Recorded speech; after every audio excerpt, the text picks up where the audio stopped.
Mardonas peint Intuition numéro 10 en 1957. Elle peint des lignes, des couleurs, des formes. On ne reconnaît pas de sujet. Et ici, le titre ne nous aide pas. Intuition. Mardonas peint ce qu'elle ressent, ce qu'elle pense, pas ce qu'elle voit.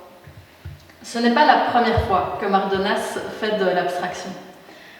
Presque 40 ans auparavant, elle s'est déjà détachée de la réalité.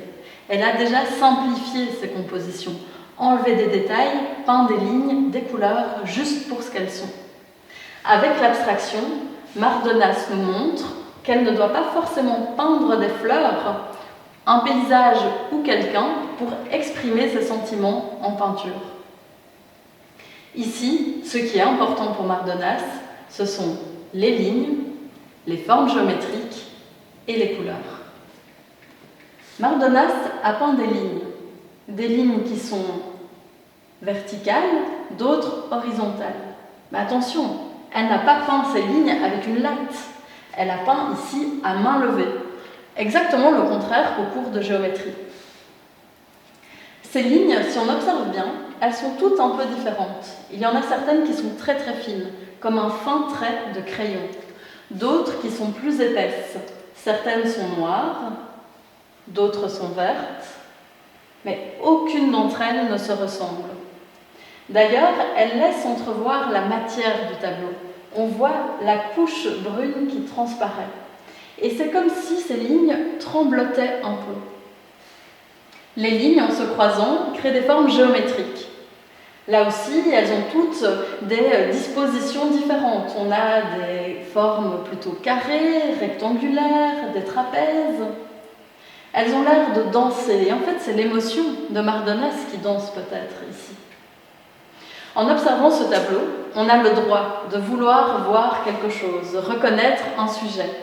Est-ce que ce serait le soleil qui se lève ou peut-être qui se couche? Au contraire, est-ce que ce serait un paysage ou un visage avec les courbes qui créent la surprise dans la composition? Peut-être que ce sont les phares d'une voiture qui se braquent sur nous. En fait, on a tous tort et tous raison en même temps. C'est ça l'abstraction. On ne peut pas toujours deviner ce qu'on a sous les yeux, et l'important, c'est plutôt ce qu'on ressent en observant le tableau.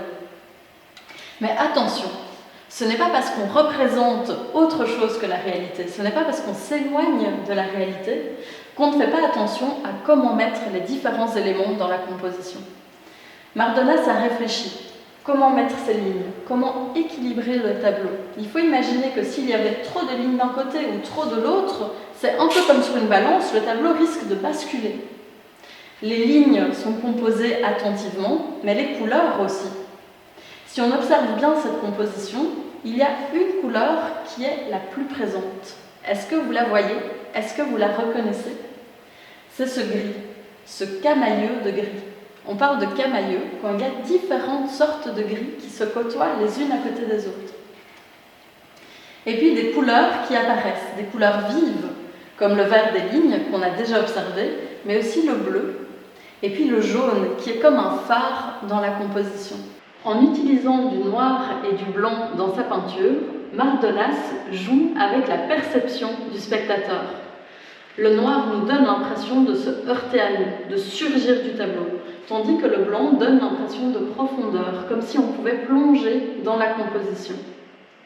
Mais ce qui est important aussi dans ce tableau, c'est l'énergie que Mardonas va mettre dans sa peinture, dans la matière même qu'elle est en train d'utiliser. Si on s'approche un peu, on va voir la trace du pinceau, la trace de l'énergie. Ça crée des petites virgules, des petites croûtes qui accrochent la lumière et créent une vibration de la lumière sur la composition. Ici, on le voit, pas besoin de peindre un sujet qui existe pour faire sentir la sensation, les émotions de la peinture. Et à travers ces nuances de lignes, de couleurs, de matière, Mardonas nous emmène avec elle en promenade.